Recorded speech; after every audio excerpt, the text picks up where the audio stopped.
본격적인 엔데믹 시대로 접어들었습니다.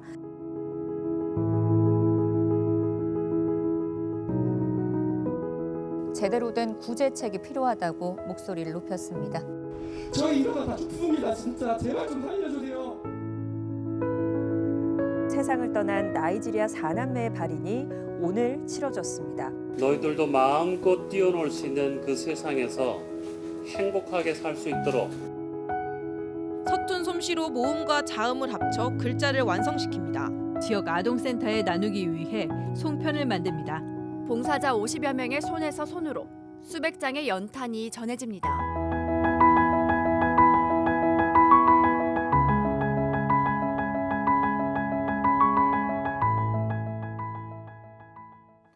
시청자 여러분 안녕하십니까? BTV 경기뉴스 시작합니다. 오늘 경기뉴스는 2023년을 되돌아보고 다가오는 내년을 전망해보는 시간을 가져보겠습니다. 먼저 수도권에서 가장 많은 이슈가 있었던 경기 지역의 부동산을 점검해봅니다. 올해 경기 지역의 부동산 시장은 규제 완화로 숨통이 트였다가 하반기 들어서는 다시 하락세를 맞이하고 있는 상황입니다. 예측할 수 없었던 집값, 내년에는 어떻게 될까요? 박희분 기자가 정리했습니다. 2023년 부동산 시장은 정부의 대대적인 규제 완화로 출발합니다. 부동산발 경제 위기를 막기 위해 발표한 1.3 대책으로 주택시장이 전반적으로 회복하는 모습을 보였습니다. 이와 함께 수도권 아파트 분양권 전매 제한 기간을 최대 10년에서 3년으로 축소하고 분양가 상한제 주택에 적용되는 실거주 의무도 없앴습니다. 이에 경기 지역의 아파트값은 연초부터 하락폭을 좁혀가다 7월 들어 상승 반전했습니다. 거래량도 회복해 올해 2분기에는 도내에서 2만 8천여 건의 매매가 성사되며 전국 매매 거래 시장의 4분의 1을 차지해 시장을 주도했습니다. 아파트값 상승세가 이어지며 수도권은 지난 9월 최고 가격이 전고점의 85% 수준까지 올랐습니다. 경기도에서 가장 눈에 띈 지역은 화성시 동탄 이신도시. GTX 개통을 앞둔 동탄역 앞에 위치한 아파트의 전용 면적 102제곱미터는 21억 원의 거래가 이루어지기도 했습니다. 불과 한 달 사이 1억 7천만 원이 급등하며 신고가를 경신한 겁니다. 무리한 집값 띄우기에 대한 우려의 목소리도 나왔습니다. 막상 개통되고 나면 미래 가치가 현재 가치로 전환되기 때문에 이 정도 큰 폭의 상승은 기대하기 어렵고 오히려 현실화되는 경기 일부 지역의 아파트값은 급등했지만 여전히 고금리 기조는 유지되고 있는 상황 속 시장에서는 또 다른 분위기가 감지됩니다. 경기를 비롯한 수도권 아파트값이 상승세로 완전히 돌아선 시점은 지난 10월. 하지만 곧바로 변화가 나타나기 시작하더니 11월부터는 상승세가 주춤하기 시작합니다. 12월 첫 주 경기도의 아파트 매매가는 26주 만에 0.01% 내리며 결국 하락세로 돌아섰습니다. 둘째 주는 전주 대비 0.05% 떨어지며 낙폭을 더 키웠습니다. 매수 시장의 관망세가 짙어지면서 거래가 감소하고 이에 따라 가격 약세 현상이 나타나고 있습니다. 내년 경기 지역의 부동산 시장 분위기는 사뭇 다를 것이란 전망이 나옵니다. 22대 총선을 4개월 앞둔 현재 정치권에서는 메가서울과 일기 신도시 특별법, 종부세 완화 등의 카드를 이미 예고했습니다. 하지만 고금리에 따른 기대심리 저하로 부동산 시장은 잠잠한 상황 속 반전 카드가 과연 통할지 의문입니다. 올해도 그랬듯 내년에도 집값의 키를 쥐고 있는 건 결국 금리입니다. 수요자들의 심리가 위축이 되어 있기 때문에 내년 주택 시장도 전반적으로 거래가 많지 않은 불황 장세 가능성이 높고요. 다만 하반기에 기준금리를 일부 인하할 가능성이 있기 때문에 시장 여건이 다소 나아지는 상저 하고 가능성은 다소 있어 보입니다. 또 최근의 전세 사기 사태로 인해 빌라나 오피스텔 중심의 저가 전세는 불안 심리에 따라 가격이 하락하고 아파트로 전세 수요가 몰리면서 내년 상반기에도 전반적인 전세 가격 상승세가 이어질 것이란 전망도 나오고 있습니다. BTV 뉴스 박희붕입니다. 연말 경기 지역 부동산 이슈 가운데 가장 화제가 되고 있는 1기 신도시 특별법도 함께 짚어보겠습니다. 지난 3월 법안이 발의된 지 1년 9개월 만에 국회 본회의를 통과했죠. 1기 신도시 재정비에 활력을 불어넣을 것이란 기대가 크기 때문에 주민들은 환영하고 있지만 또 한편에서는 우려의 목소리도 나오고 있습니다. 해당 지자체가 정비 계획을 빨리 설정해야 하기 때문입니다. 권예솔 기자의 보도입니다. 평촌과 삼본, 중동, 분당, 일산 등 노후 1기 신도시의 주거 환경을 개선하기 위한 노후 계획도시 특별법이 지난 8일 국회 본회의를 통과했습니다. 내년 4월 특별법이 시행되면 경기 지역에서는 1기 신도시를 포함해 20년이 경과한 100만 제곱미터 이상 택지지구 13곳이 혜택을 받게 될 전망입니다. 노후 계획도시 특별법의 핵심은 특별 정비구역 안에 아파트를 재건축할 때 용적률 최대 500%까지 상향과 안전진단과 건폐율 등 각종 규제를 완화해 주는 겁니다. 이때 여러 개 단지가 하나로 연합해 통합 재건축을 시행하면 용적률 혜택을 더 받을 수 있습니다. 또 도시별로 한 곳 이상씩 정비 사업을 먼저 시행할 선도지구를 선정하게 돼 있어 통합 재건축 추진은 선택이 아닌 필수 사항이 됐습니다. 특별법 통과로 현재 추진되고 있는 재건축이나 리모델링 등 1기 신도시 재정비 사업의 속도가 빨라질 거란 전망입니다. 하지만 실제 현장에서의 기대치는 그리 높지 않은 것이 현실입니다. 재건축 추진 준비위원회가 꾸려진 군포시의 한 아파트 단지.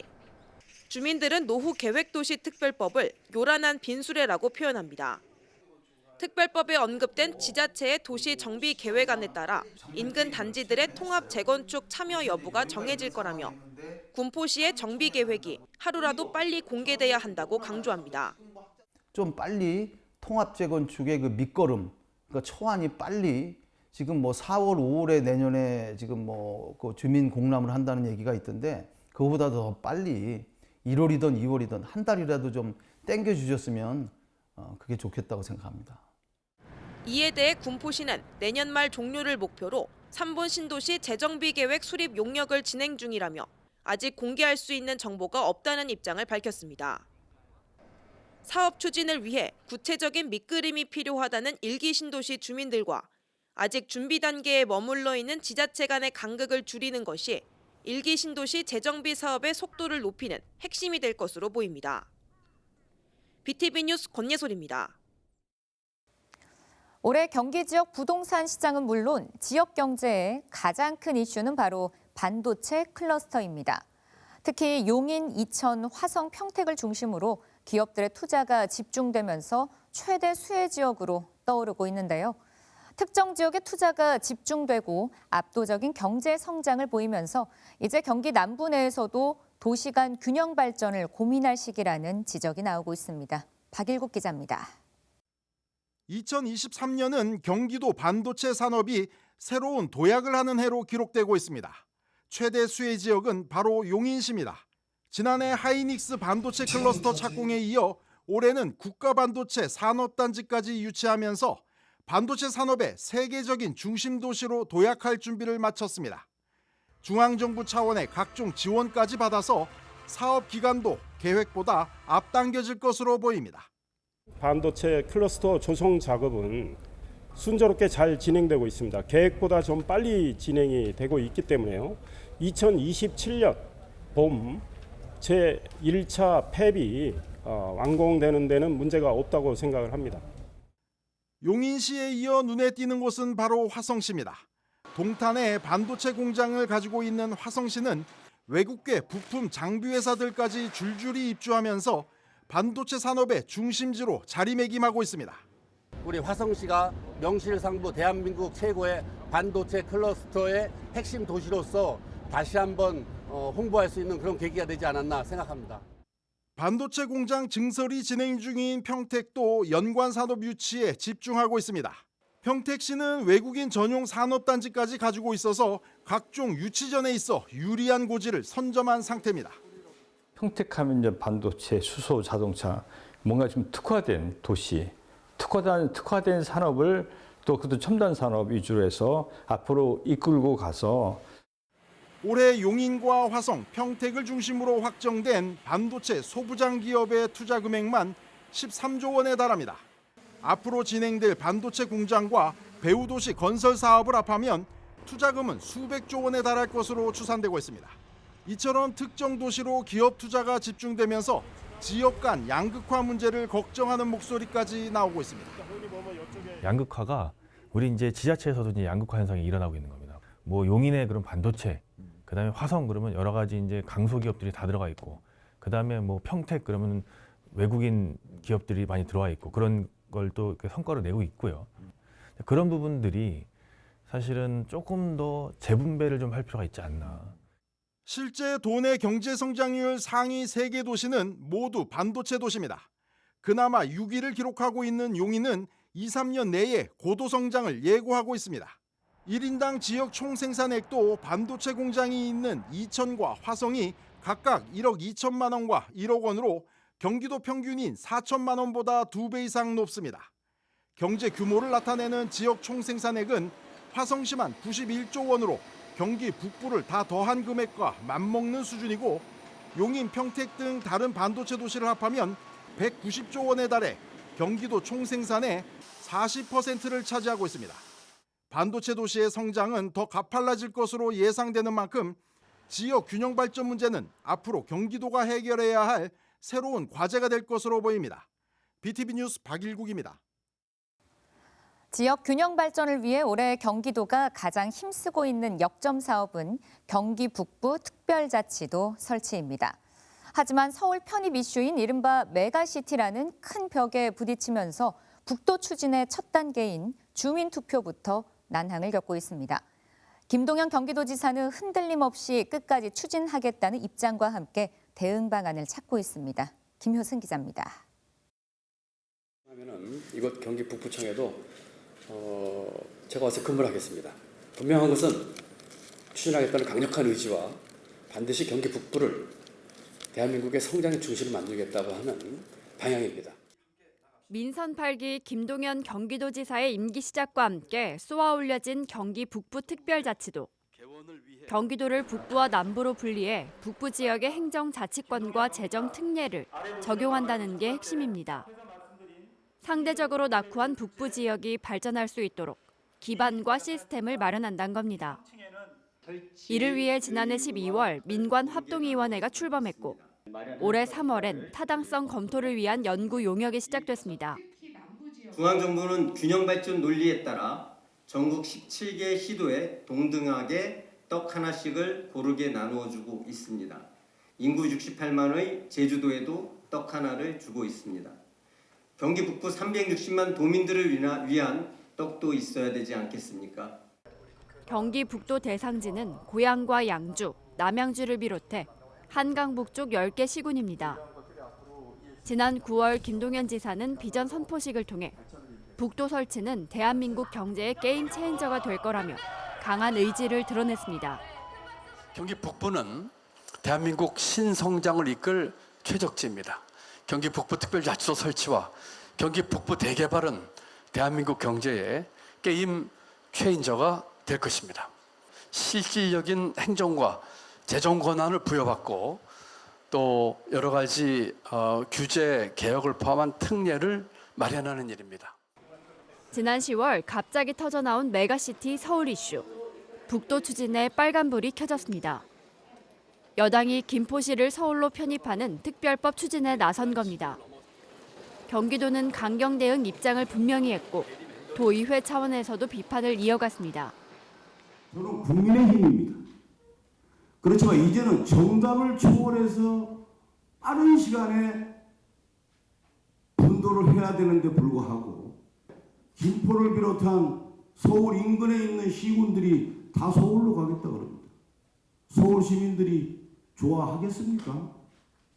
실마리를 찾고자 서울시장과 경기도지사, 인천시장이 모이기도 했지만 총선과 함께 사라질 그런 이슈가 아닌가 싶어서 아주 개탄스럽고 또 이와 같은 정치를 앞두고 하는 이 정치 쇼나 사기에 대해서 국민 여러분께서 돈은 부럽듯이고 이게 출발점이 다르다 보니까 서로 그 부분에 대해서는 뭐 오늘 짧은 시간에 어떤 공통점을 발견하기는 쉽지 않을 것 같고요. 서로 입장 차이만 확인한 채 회동은 마무리됐습니다. 올해 국회 임기 안에 경기 북부특별자치도 특별법 통과를 목표로 해왔던 경기도. 지난 9월부터 행정안전부에 주민투표 절차를 건의하고 신속한 결정을 수차례 당부했지만 행안부는 아직까지도 묵묵부답입니다. 특별법 통과를 위한 마지노선, 12월 중순을 넘기면서 사실상 추진이 어려운 것 아니냐는 목소리도 나오고 있지만 김동연 지사는 굴하지 않고 담대히 추진하겠다는 입장을 밝혔습니다. 어떤 결정이 내리든 그 결정에 상관없이 계속해서 담대하게 추진하겠습니다. 또는 우리가 바란 대로 내려지지 않더라도 한결같이 흔들림 없이 추진하겠습니다. 한편 경기도는 내년 상반기 기회발전 특구 지정 신청을 목표로 연구 용역을 진행하고 있습니다. 총선이 4달 앞으로 다가오면서 다양한 이슈들이 이어지는 가운데 경기 북부특별자치도 설치가 이대로 표류하게 될지 또 다른 동력을 얻을 수 있을지 여부에 관심이 쏠리고 있습니다. BTV 뉴스 김효수입니다. 올해는 각종 사건, 사고로 얼룩진 한 해이기도 했습니다. 20, 30대 청년들이 손도 못 쓰고 당한 대규모 전세 사기 사태부터 흉기 난동 등 안타깝고 충격을 준 사건들이 많았습니다. 백창현 기자가 올 한 해 경기도에서 일어난 사건, 사고를 정리했습니다. 올 한 해 경기도 사건, 사고를 정리한 키워드입니다. 먼저 유령아동 사태부터 보시죠.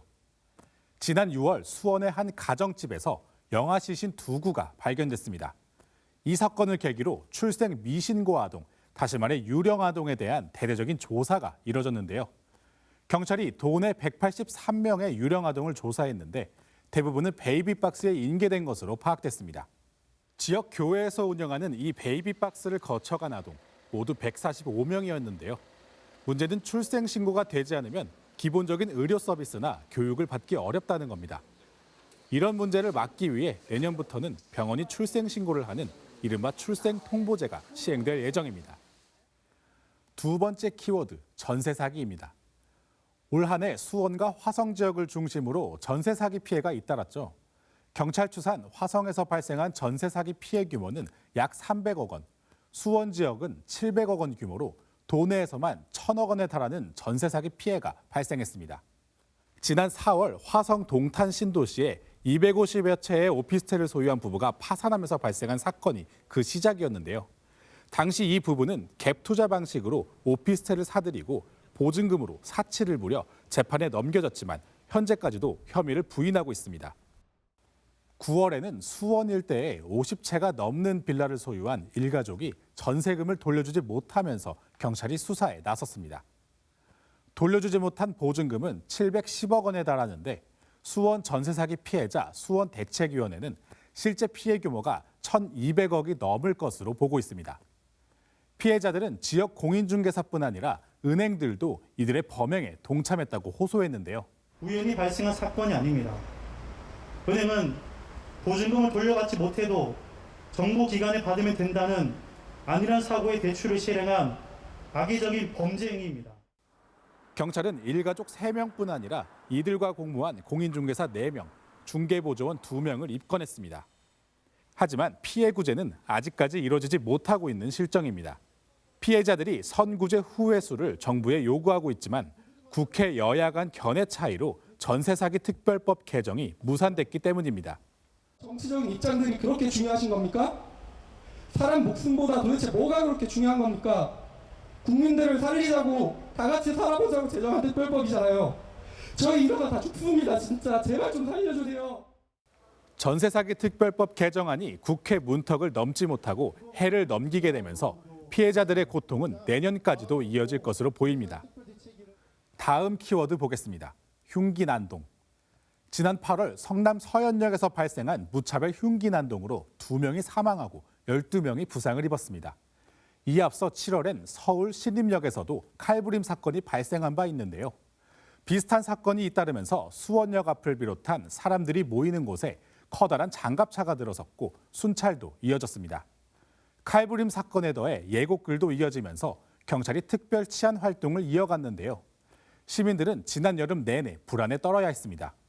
많이 걱정되기도 하고 길 가다가 같이 맨날 자주 뒤를 많이 돌아보는 것 같아요. 혹시 찔릴 수도 있으니까. 정부는 무차별 흉기난동 처벌을 위해 가석방 없는 종신형을 추진하기로 했습니다. 마지막 키워드는 한국형 제시카법입니다. 연쇄 성폭행범인 박병환은 출소 후 화성의 한 대학가 원룸촌에 거주하기 시작했는데요. 이 때문에 인근 주민들은 불안에 떨면서 대책을 촉구했습니다.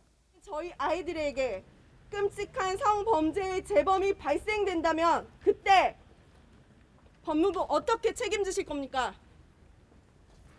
사건 사고가 터지고 나야 들어주실 겁니까?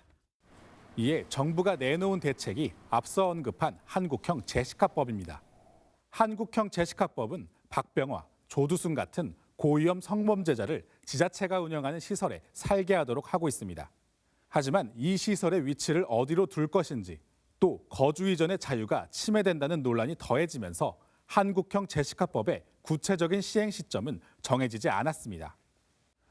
올해 사건 사고들은 사회 구조나 제도 문제로 발생한 경우가 많았습니다. 다사다난했던 2023년을 밑거름 삼아 내년에는 좀 더 건강한 사회가 되기를 바라봅니다. BTV 뉴스 백찬혜입니다. 올해도 사업장에서 일하다가 사망하거나 크게 다치는 노동자들이 있었습니다. 열심히 일했지만 일자리를 잃고 마는 안타까운 일도 계속됐습니다. 또한 기후변화와 환경오염 이슈는 우리 지역도 예외가 아니었습니다. 이재문 기자가 정리했습니다.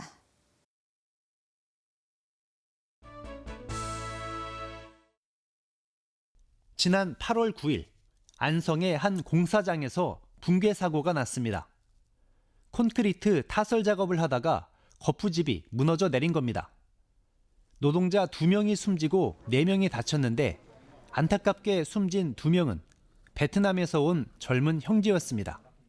매일 영상통화해요. 매일 엄마하고 아빠하고 돈 하나도 안 쓰고 다 제 아버지한테 엄마 아빠한테 다 보내고. 지난해 경기도에서 산업재해로 사망한 노동자는 256명. 올해 들어서도 9월까지 모두 159명이 일하다 목숨을 잃었습니다. 10년간 31명. 스스로 목숨을 끊은 경기 지역의 교사들입니다. 악성 민원에 시달리고 정신건강이 위기에 놓인 교사들. 극단적인 선택을 한 교사들의 문제가 수면 위로 떠올랐습니다. 오늘 49제 추모 집회에 참여한 교사를 조금이라도 탄압한다면 노동조합의 모든 역량과 수단을 동원하여 강력히 투쟁할 것입니다. (2023년) 시작과 함께 209명의 노동자들이 해고 예고 통지서를 받았습니다. 한국와이퍼 안산 공장의 노동자들입니다. 강추위 속 폐업을 막기 위해 공장을 지켰습니다. 그러나 3월 15일 경찰은 조합원들을 강제 해산시켰습니다. 해고를 막아달라며 일본을 찾아가 원정투쟁도 했습니다. 한국와이퍼는 일본의 자동차 부품 회사 덴소의 자회사였습니다. 노동자들이 요구했던 고용 승계는 결국 이루어지지 않았습니다. 사회적 고용 기금을 만들어 한국와이퍼 노동자뿐만 아니라 고용 약자들의 재취업 등을 돕는 것으로 일단락됐습니다. 216일간 지속된 공장 노상 투쟁은 한겨울 전기장판을 깔고 시작하여 한여름 모기들과 함께 마무리되었습니다. 또 국가공권력을 앞세운 3월 15일의 폭력 진압은 씻을 수 없는 상처로 남았습니다. 이상 고온과 기습 한파로 과수농가들이 피해를 봤습니다. 배꽃이 예년보다 일찍 피었다가 갑작스러운 추위가 찾아오자 꽃이 떨어진 겁니다. 기후변화로 농사를 짓는 게 매년 힘겹습니다. 경기가 안 좋아서 소비도 안 좋은데 올해 또 배농사가 이렇게 안 됐으니까 좀 심하겠죠, 농가가. 상당히 그러면서 들어가는 영양제니 농약살포니. 지난 6월 일본이 후쿠시마 방사능 오염수를 바다에 흘려버리겠다는 결정을 하자 시민들은 발끈했습니다. 해양 생태계는 물론이고 바다에서 생계를 유지하는 어민들과 해산물로 먹거리를 제공받는 우리 모두에게 돌이킬 수 없는 재앙이 될 것이다. 결국 오염수는 바다에 버려졌고 수산업 종사자들은 직격탄을 맞았습니다. 한 3분의 2가 줄었다고 보면 되죠. 평상시부터 경기가 안 좋아서 장사가 안 됐는데 근데 방사능 이게 얘기가 나오면서부터 점차적으로 줄기 시작하더만.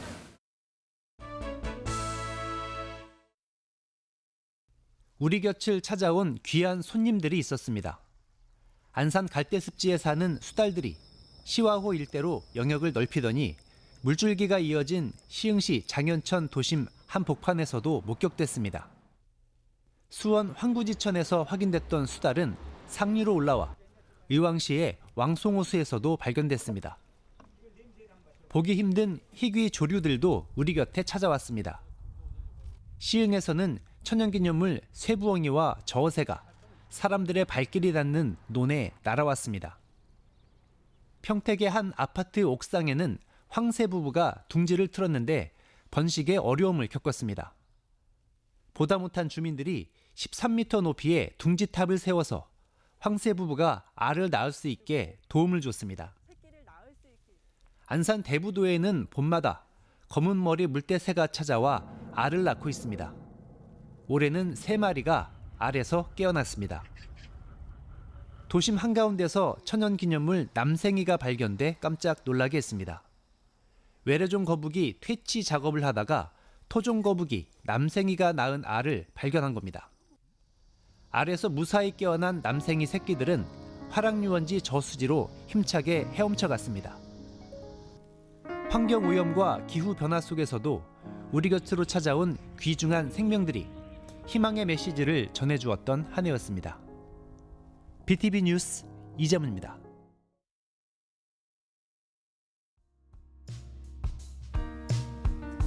(2023년) 한 해가 저물어가고 있습니다.